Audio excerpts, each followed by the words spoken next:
Iran ने अब तक का सबसे बड़ा हमला किया है अमेरिका के बेस पर, खास तौर पर जॉर्डन में। और ईरान की जो डांसिंग मिसाइल कहते हैं, जिसे जिगजैग मिसाइल्स भी कहा जा रहा है, उस डांसिंग मिसाइल ने ऐसी तबाही मचाई है जॉर्डन में, जिसके अब जो तस्वीरें सामने आ रही हैं और जो ईरान दावे कर रहा है उसके मुताबिक, देखिए ईरान ने बहुत बड़ा दावा किया है। ईरान ने यह कहा है कि जॉर्डन में दर्जनों अमेरिकी सोल्जर्स मार दिए गए हैं। ये बहुत बड़ा दावा है कि कई अमेरिकी सोल्जर्स जो हैं, सैनिक जो हैं, वो मार दिए गए हैं। इसके अलावा अमेरिका के C-17 ट्रांसपोर्ट प्लेन्स गिर चुके हैं, P-8 एयरक्राफ्ट जो है वो जल चुका है, और सबसे बड़ी बात, ब्लैक हॉक हेलीकॉप्टर्स की एक पूरी यूनिट जो है वो इस बेस पर तबाह हो गई है। देखिए ये बहुत बड़ी क्लेम है जो ईरान कर रहा है, जो दावे है ईरान कर रहा है। ईरान की तरफ से पहले भी जो दावे हुए, देखिए वो धीरे धीरे सच साबित हो रहे हैं। हमने आपको बताया था कि जॉर्डन में जो हमले हुए हैं उसमें कई प्लेन तबाह हुए हैं। अब वो बात धीरे धीरे सामने आ रही है। 4 अमेरिकी सोल्जर्स की मौत की खबर जो है वो सामने आ चुकी है। लेकिन इसके बाद अब ईरान की तरफ से जो दावा है, ईरान का कहना है कई दर्जन अमेरिकी सैनिक जो है वो मारे जा चुके हैं।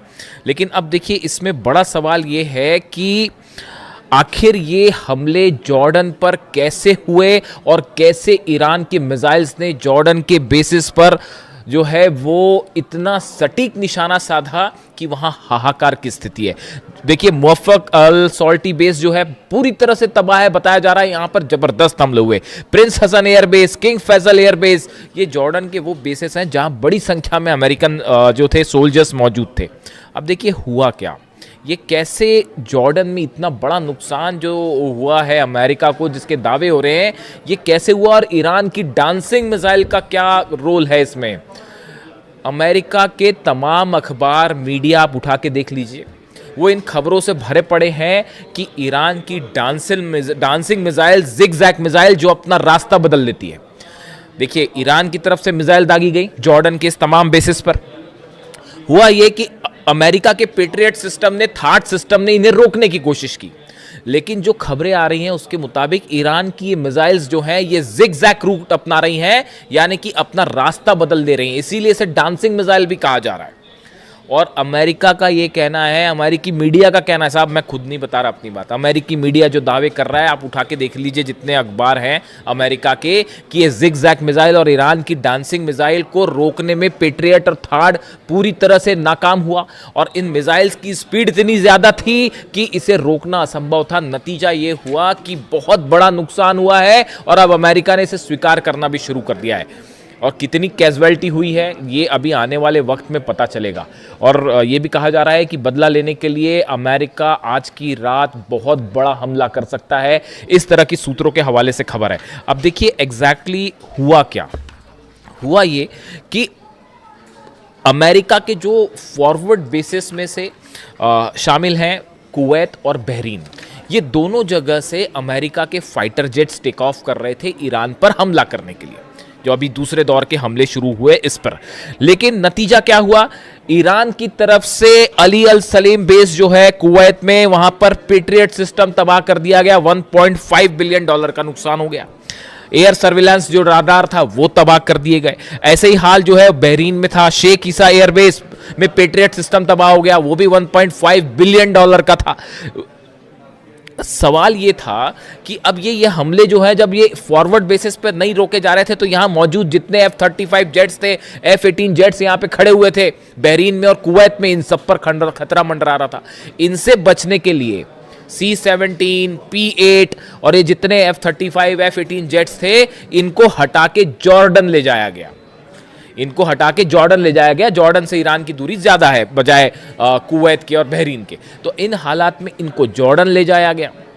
अब जॉर्डन जो है वो मुख्य सेंटर बन गया ईरान के अगेंस्ट हमलों का, और जितने जेट्स टेक ऑफ कर रहे थे वो जॉर्डन से टेक ऑफ कर रहे थे। और जो अलग अलग हमले हुए, खासतौर पर ईरान के ब्रिज पर हमले हुए, टनल्स पर हमले हुए और एनर्जी सेंटर्स पर हमले हुए, उसका नतीजा ये था कि ईरान ने पलटवार शुरू किया। और सबसे बड़ा जो टर्निंग पॉइंट था वो ईरान शहर में जो ईरान के सैनिकों पर हमला किया गया, वहाँ से ईरान की सेना का गुस्सा भड़क गया और अब निशाने पर आ गए जॉर्डन के बेसिस। यानी बहरीन और कुवैत से बड़े हमले शुरू हो गए जॉर्डन पे। और ईरान ने, देखिए मैंने आपको पहले ही कहा था कि जैसे जैसे जंग आगे बढ़ेगी ईरान अपनी सबसे खतरनाक मिसाइल्स निकाल के हमले शुरू कर देगा। अब पेट्रियट और थार्ड लगे हुए हैं, सबको पता था कि पूरा जोर लगा दिया अमेरिका ने जॉर्डन में अपने बेसिस बचाने के लिए। लेकिन हुआ क्या, ईरान की तरफ से डांसिंग मिसाइल्स फायर कर दी गई और उन बेस को तबाह कर दिया गया। अब अमेरिका हैरान, अमेरिका के जितने एक्सपर्ट्स थे वो हैरान कि भाई ये हमले हो कैसे गए, ये जिगजैग मिसाइल्स कहाँ से आ गई। और आप देखिए इतनी लंबी जंग चली, तमाम हमले हुए अमेरिका की तरफ से। डोनाल्ड ट्रंप ये दावे करते फिर रहे हैं कि भाई 70% मिसाइल ख़त्म हो गई है और 90% मिसाइल ख़त्म हो गई है। मेरे से भी दर्शक अक्सर ये सवाल पूछते हैं कि क्या ईरान की मिसाइल सब खत्म हो गई है, जैसा दावे डोनाल्ड ट्रंप कह रहे हैं। मैं आपको फिर से इस बात को रिपीट कर रहा हूँ, ईरान के पास कितनी मिसाइल्स हैं या तो अहमद वाइदी साहब जानते होंगे आरजीसी चीफ, या अली खामेनी साहब जानते थे। इनके अलावा हकीकत क्या है कोई नहीं जानता। ईरान में कितने मिसाइल सिटीज हैं, इसी दिन के लिए अली खामेनी साहब ने अपनी सेना को तैयार किया था, इसी दिन के लिए तैयार किया था। और उसका नतीजा देखिए, आज दुनिया की सबसे बड़ी ताकतें जो हैं वो ईरान के सामने घुटनों पर हैं, अपने बेसिस नहीं बचा पा रहे, खाड़ी देश जल रहे हैं और सिर्फ आप जो है कुछ नहीं कर सकते, हेल्पलेस स्थिति में खड़े। तो हुआ ये, जहां पर हमने बात छोड़ी कि पीछे कर लिया गया, अब ये डांसिंग मिसाइल्स फायर हुई। अब अमेरिका में चर्चा शुरू हुई कि भाई यहां तो दावे कर रहे थे ट्रंप की सब खत्म हो गया, फिर ये मिसाइल्स कहां से आ गई। तो अब वो एक नई थ्योरी लगाई गई कि भाई ये मिसाइल्स जो है रूस ने दी हैं, ये मिसाइल्स जो है वो चाइना ने दी है, मिसाइल की टेक्नोलॉजी चाइना ने दी है। मेरे से भी कई लोगों ने इस बारे में सवाल पूछा कि जो खबरें छप रही हैं अमेरिका में कि रूस और चीन मिसाइल दे रहा है और उसके ज़रिए ईरान हमले कर रहा है, आपकी क्या राय है? आप मेरी राय सुन लीजिए, मैं क्या कह रहा हूँ। ईरान को मिसाइल टेक्नोलॉजी में किसी की मदद लेने की ज़रूरत नहीं है। आप अगर ईरान के मिसाइल प्रोग्राम को देखें, ये कोई आज 6 महीने और 1 साल भर का प्रोग्राम नहीं है, ये बड़े समय से चल रहा है। और देखिए लगातार ईरान ने, मैंने पहले आपको एक ऐसा शुरू कर दिया था कि जितनी मिसाइल्स ईरान के पास हो, चाहे सेजेल हो, चाहे खुर्रम शहर हो, चाहे फतह 110 हो, फतह 2 भी कहते हैं, ये सब मिसाइल के एडवांस वर्जन जो है वो आने शुरू हो गए, उन पर लगातार काम शुरू हो गया। और नतीजा ये है कि अब ये एडवांस वर्जन निकल के आ रहे हैं तो अमेरिका के हाथ पांव फूल गए और वो ये कह रहे हैं कि साहब ये तो रूस ने दे दिया। बिल्कुल ऐसा नहीं है। ईरान की जो मिसाइल्स हैं वो ईरान ने खुद डेवलप किए हैं। देखिए सैटेलाइट से मदद करना एक अलग बात है, ये वो बात सही है कि हो सकता है रूस और चीन के सैटेलाइट्स, कई एक्सपर्ट्स बताते हैं कि रूस और चीन के सैटेलाइट जो है वो मदद कर रहे हैं, रडार सिस्टम के जरिए मदद किया जा रहा है, जीपीएस के जरिए मदद किया जा रहा है, वो एक अलग बात है।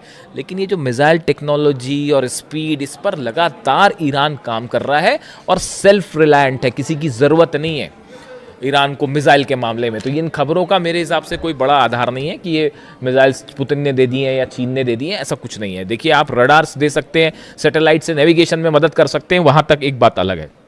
अब नतीजा ये हुआ कि जब ये मिसाइल्स फायर की गई तो पूरा का पूरा अमेरिकी सेना इस बात को लेकर हैरान थी कि इतनी जल्दी इतनी स्पीड से, अगर आप मैक 4 से मैक 11 के बीच में, यानी आवाज़ से 5 से 11 गुना के बीच की रफ्तार से मिसाइल्स बरस रही हैं, उसको कैसे कोई पेट्रियट सिस्टम रोक पाएगा। और नतीजा ये हुआ कि कई जगह जो है वो पेट्रियट सिस्टम जहां लगे थे उनके ठीक ऊपर मिसाइल्स गिरी हैं, थार्ड सिस्टम जहां लगे थे उसके ठीक ऊपर मिसाइल्स गिरी हैं।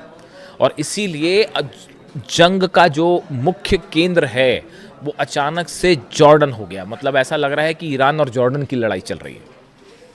और वो तस्वीरें जो आ रही हैं, देखिए तस्वीरें वायरल हो जाती हैं। जॉर्डन में जो लोग हैं, मैं एक वीडियो देख रहा था उसमें बड़े हैरान करने वाली बात थी कि जॉर्डन के कुछ लोग खड़े हुए हैं, उसमें एक शख्स वीडियो बना रहा है, ईरान की तरफ से मिसाइल्स फायर की जा रही हैं, जॉर्डन पर मिसाइल गिर रही हैं और वो इस बात की खुशी जता रहा था कि ईरान की मिसाइल्स जो अमेरिका की बेस पर गिर रही हैं। ये जॉर्डन का शख्स जो है, जॉर्डन के लोग उसमें खुशी मना रहे थे, ईरान के साथ खड़े दिखाई दे रहे थे। देखिए ये सब अधिकांश खाड़ी देशों का ये हाल है। आज भी हकीकत ये है कि अगर आप एक जनमत संग्रह करा लें, प्लेबिसाइड करवा लें कि खाड़ी देशों में जो अरब देश हैं उनकी जनता क्या चाहती है, मेजॉरिटी जनता जो है वो ईरान के साथ खड़ी है साहब। उन सबको इन बात की तकलीफ है कि अली खामेनी साहब को असैसिनेट किया गया। लीडरशिप जो है खाड़ी देशों की वो अमेरिका के साथ हो सकती है, लेकिन जो आम जनता की राय है, जो जैसा कि सोशल मीडिया पे ट्रेंड करता है, जो उससे देख के जो अंदाज़ा लगता है वो ये लगता है कि बाय एंड लार्ज जो अरब देश है, इसकी जो आम जनता है वो अब भी ईरान के साथ खड़ी है। सब देख रहे हैं कि बड़ी बड़ी ताकतें मिलकर ईरान को झुकाने की कोशिश कर रही है। ईरान अपने दम पे ना सिर्फ लड़ रहा है बल्कि मुंह तोड़ जवाब दे रहा है साहब।